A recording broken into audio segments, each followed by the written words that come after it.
Welcome to the Lips and Language podcast. My name is Cola, where we talk about life, love, and language. Remember to subscribe, like, and share. Let's get into today's topic. If you've been following me for a while, what I want you to understand is we talk about everything. There is nothing that is too taboo for this community.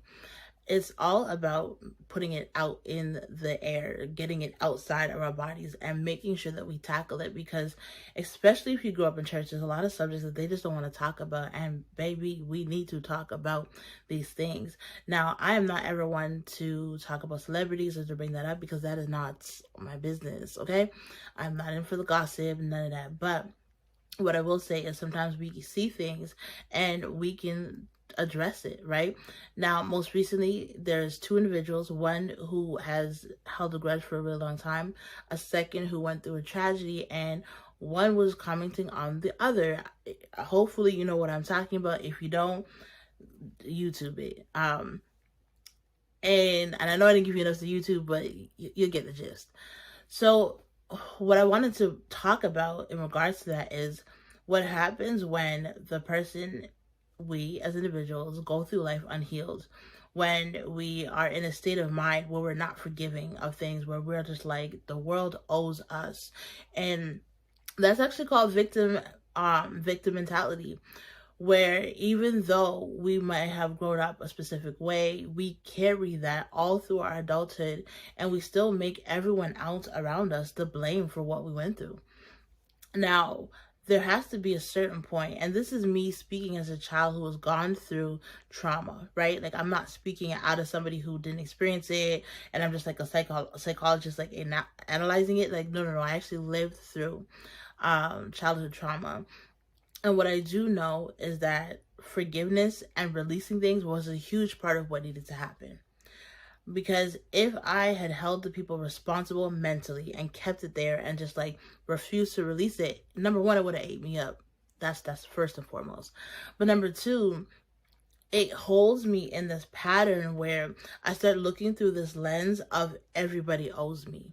Everybody owes me this. Everybody owes me this. And the truth is, ain't nobody owe me anything at all. And so I've had to learn not to be a victim of my own circumstances. And even till this day, sometimes you want to play the woe was me card. And I'm like, I can't play that card because it doesn't belong to me. That's not what I meant to play. What I meant to be is confident. What I meant to be is bold. What I meant to be is healed. And going through this journey, you will meet people in the world who haven't healed, and you have to learn how to manage those people as well as managing yourself. Like, I've had to manage people who aren't, I know they're not healed. I know they're going through something. I know that if they just sought help and started working through it and addressed the issue, they could get better and they would have a better response to certain things. But until they're willing to acknowledge what they're going through, that's not going to change. And we can't go through life mad that people don't want to heal. We're only responsible for healing ourselves. And so in my life, I've only been responsible for making sure that I go through the steps, that I take the journey of healing, of writing, of everything that I've done to get to this point, to get to a point where I'm available to talk to people. I'm mentoring people. Like, you have to go through life with eyes wide open and not through the glass of everybody owes me. Now, that's just the introduction. Because, well, here's the thing. Growing up, I went through sexual abuse, and you can check my past videos. I know it's not always my face. A lot of the time it's my audio. So today's really the first day that I'm putting my face out there, because I want to talk about it in a new way, and I want y'all to see me and we can communicate and comment in the comments. Like, you know what I'm saying? Like, I want there to be a conversation about this. And I was worried it was feeling a little much like me just talking at you. And so here's the thing. growing up, going through that abuse, I had to understand that number one, it didn't have power over me and it couldn't control me. But also number two, that I had to process it. I had to grieve it. I talk a lot about grief on this channel. And it's not just grief of like someone passing. Like, yes, that is important, but it's grieving the things that we don't think we need to grieve. Grieving a lost childhood, grieving losing your virginity too early, grieving a job, grieving friendship, grieving relationships. Like, there's so many different ways that we grieve that we're not even aware of, because society has taught us grief only happens after death, and that is not true. Now, there is different levels of grief, because I remember when my son passed, I had a friend who had also lost a relationship, and she was like, man, I know we're going through the same thing. And it's like, no, we, like, I feel you on that, but it's not the same thing. Like, my grief is different than your grief, but it is all grief, all the same, right? And the difference is the grief of a loved one, someone who's never going to come back, someone who you can't speak to, is different than the grief of somebody who walked out on you. You're like, yes, they were gone, but eventually you may speak to them. You may not. There's an open door of possibility there. And there's so much finality when it comes to the death of a loved one that is not the same transferable grief to some of the other things that we deal with. But that doesn't mean that it's not grief nonetheless. Now, when we get into a habit of just being a victim of our circumstances, we are choosing to replay what happened to us over and over again in hopes for a better outcome, but like never getting to that outcome. And when I say a better outcome, we're like, we want someone to come save us, but they never get to save us. It never gets to that point. It never reaches there, because it can't. And so when we get to this moment of understanding that that's what we're going through, that we are truly being the victim in a story, then we can say, oh, okay, how can I look at this differently? What other perspective can I draw? How do I push past this and do something different? Everything we do in life is a journey. We're all on a journey, and we should all be working towards healing. If you're already healed, great.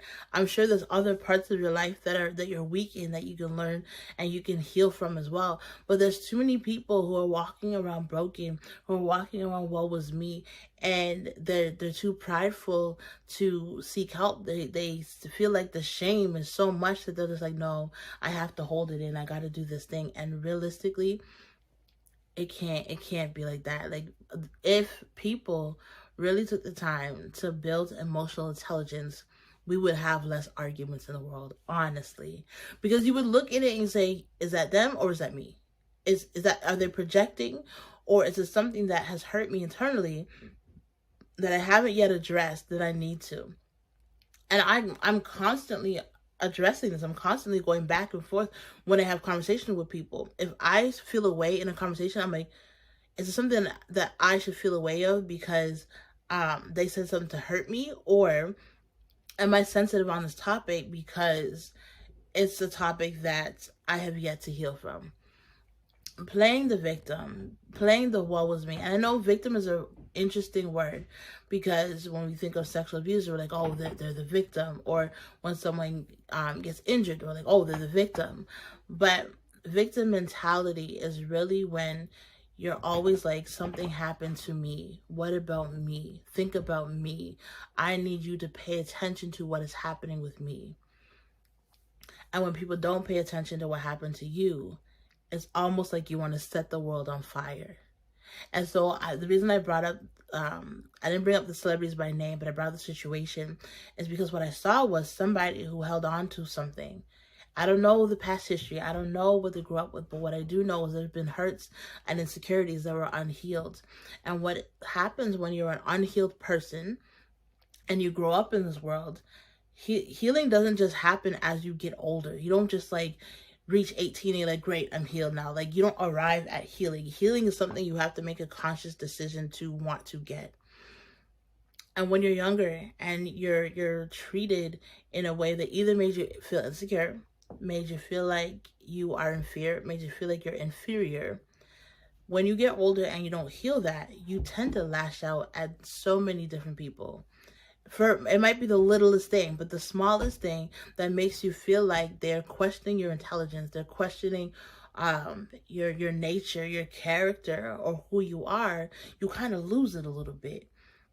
And instead of coming out on top, I mean, you might tell yourself you're on top. Everyone around you knows that you are really like suffering, like there's something actually wrong with you. And we need to get past that.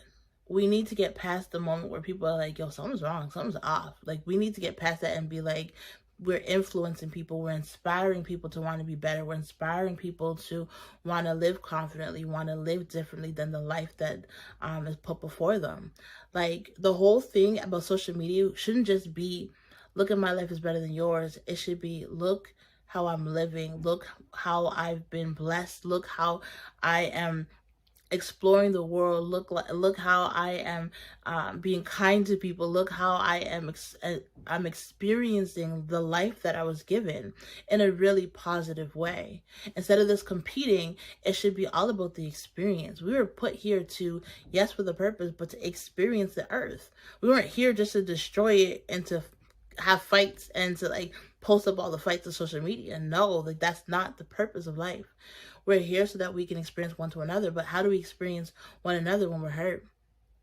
How do we experience one another when we're sitting here saying, listen, life sucks for me and I need it to be better, without actually making the change that we want to see? And a lot of times, most of the people that I know that stay in victim mode don't even know that they're in victim mode. And I think that's like the saddest thing ever, is that they don't even realize that they're making everything about them. And because we live in a society where nobody wants to offend anybody, nobody is actually like, listen, I love you, but you're making this about you, and it really isn't. And without saying that it's not personal rhetoric that I hear people say, it's really sitting down a person that you love and saying, listen, I know that you're going through it, but that wasn't intentional, or that wasn't meant to be this, or that's not how you were to perceive it. Like, I feel like you're perceiving it a little differently. Maybe try looking at it from this perspective. Now, how do we get through the victim mentality? Well, the first thing is acknowledging that, yeah, maybe we are a little bit biased to ourselves. Maybe we do feel a little bit like everyone has hurt us and everyone deserves, like, we deserve so much better. And it also helps, like, when we have community, like I said, people around us who can acknowledge it, people around us who can say, hey, you might want to look into this thing because I don't think you notice this about you. But if you're able to notice for yourself, that's great, because self-awareness is always key. I always say self-awareness is one of the greatest gifts on earth. For you to be just self-aware, for me to be self-aware has been one of the best gifts I could ever have given myself, because it means that I take a check on myself.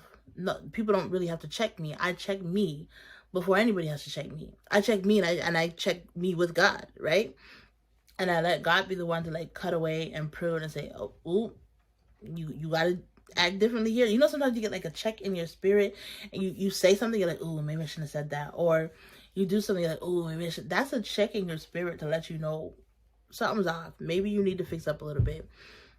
And so I'm always for self-awareness. Self-awareness is key when you're bringing in things like understanding the victim mentality and how to get past it. A huge one would be writing down some of the things that made you feel less than, made you feel unheard, made you feel small, made you feel inferior. If you can identify those things that have made you feel really small, you can see what was the response. What could I have responded in that moment? How should I have spoken up for myself? How can I speak up for myself?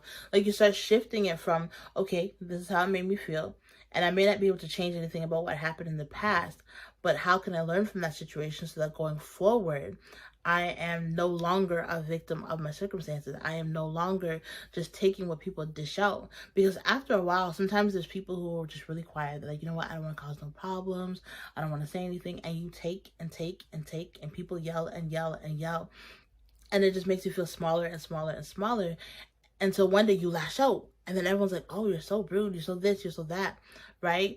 Or you, like I said, you get into this mentality where you're like, man, everything's always happening to me. People are always speaking to me stupid. People are always like really treating me like I'm a nobody. Okay, well, within yourself, you have to come up and figure out, okay, how can I change this? What did they say? What was said to me? How did I internalize it? Was it me? And how can I then respond differently without being rude, without lashing out? How can I then say, hey, you know what? I see that you're coming from this perspective, but I don't agree with that, or I don't receive that, or that's not the way that this is gonna go. Like, when we start to exercise our voices more, it might just be on paper for the first little bit. You know how you just write a message and then you scrumple it up, you throw it away. It might be one of those where you're practicing how you're gonna speak to somebody until you get the voice within yourself to then speak it out, to then talk to the people and say, you know what, I didn't appreciate this, and this is how it made me feel. Like, it has to start somewhere. It can't just be, we're always just like, people always call it Twitter fingers, just on their Twitter, just ranting and yelling at the world. But like, nobody's listening. Nobody's listening because you have made yourself a victim. And in order to be heard, you have to come out of victim mentality and start taking a stand for yourself. Taking a stand for your value, taking a stand for who God called you to be, taking a stand for so much more than just this hurt person. And this topic is something I've been teaching myself again, over and over again, more recently, because it shows up in different ways. It doesn't always show up in the same way. In one moment you might feel like you're on top of the world. The next minute you feel like, man, why did they slight me? Why did that not work? And a lot of it stems from rejection. A lot of victim mentality stems from being rejected from people. And the first thing outside of doing the work is understanding that, man, at some point along this journey, somebody rejected me and I received it and I took it and I said, wow. Somebody rejected me and I made it all about me. Somebody rejected me and I internalized it.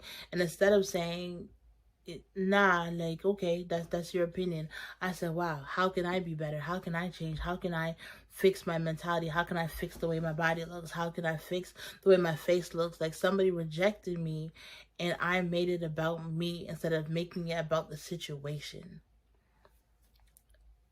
The most important thing about victim mentality is getting to the root of the problem. Have you ever seen a plant in a garden that is just ripped up? You just cut it. Well, if you don't get the root, it continues to grow. If you don't get the root, it continues to fester. And when it festers, especially in the body, it could turn into bitterness. It could turn into anger. It could turn into unforgiveness. It could turn into hatred. And none of those things ever bear any good fruit, and none of those things ever turn out to be anything good when you leave it for a long time. If left untreated, you will become that bitter old person. You will become somebody who's miserable. You will become somebody who always seems angry. And truthfully, you're probably just hurt over some things that happened when you were a little kid, and nobody addressed it. Nobody saw you. Nobody saw your side of it. Everyone just like took everyone else's side and you were left to feel alone. And being alone is one of the hardest situations to go through in life. Like, feeling alone is one of the harder things to walk through. That's why they talk so heavily about solitary confinement in jails and how detrimental it is to the mind, right? Now imagine a whole bunch of people living in solitary confinement outside of jail, in their own home, in their own prison. They're imprisoned in their minds. That's what victim mentality is, and that's why it's so important to break free from it. So that's all I got today. I really wanted to touch on the topic because it's a thing, like I said, I saw some celebrities going through and I'm like, okay, let's talk about it. Because not a lot of people are there to address it. And the thing is, what I saw is a lot of people dragging the person, saying they're evil and saying all this stuff about them without seeing behind the scenes of what could actually be going on. Like, we're so quick as a society to talk about the reaction, to talk about what's happening, to talk about what we see without going deeper. Life is spiritual. I say this all the time. Life is spiritual. If we understood that we were spiritual beings living in this earthly world, a lot of people would understand that the things that are happening, it's not always what you see. There's something so much deeper. There's pains further down that need to be addressed. And until anybody sees, until anybody sticks up and says, hey, let me pray for you, or hey, let's address this, hey, let's heal from this, it is always going to circulate the pain, and it's always going to be round and round and round, and it's almost like you never get off of it. So my name is Cola. I am your favorite artist and an amazing mentor. I deal a lot with trauma healing, grief healing, and getting you to the other side of grief and healing, getting you to the other side of freedom, allowing you to take control of your life. I have an amazing program called Restore and Embrace Yourself. Please get in contact with me, comment below, or hit up my website, lipsandlanguage.com, for more information, because I would love to work with you. This is something that you don't have to go through by yourself. We don't talk about it a lot, but I'm here to talk about everything and all the nitty-gritty and everything in between. So y'all have an amazing day. Be blessed. And if nobody has told you, I truly, truly love you and appreciate you being here on this earth. Talk soon. Bye. What would it look like if we were a people that were healed? What would it look like if we were people that believed in doing the work necessary to remove trauma, to get through grief, and to come out on the other side? Man, we think that therapy is the only way. Therapy is a great way, but there's also a creative way that can help us get through this process. My name is Cola. I am an amazing artist, and I have a program called Restore and Embrace Myself. It is all about the healing and the getting through and the getting over. And if nobody told you, you are special and you are so deserving of so much more in this world. So get in contact with me, because I'd love to work with you.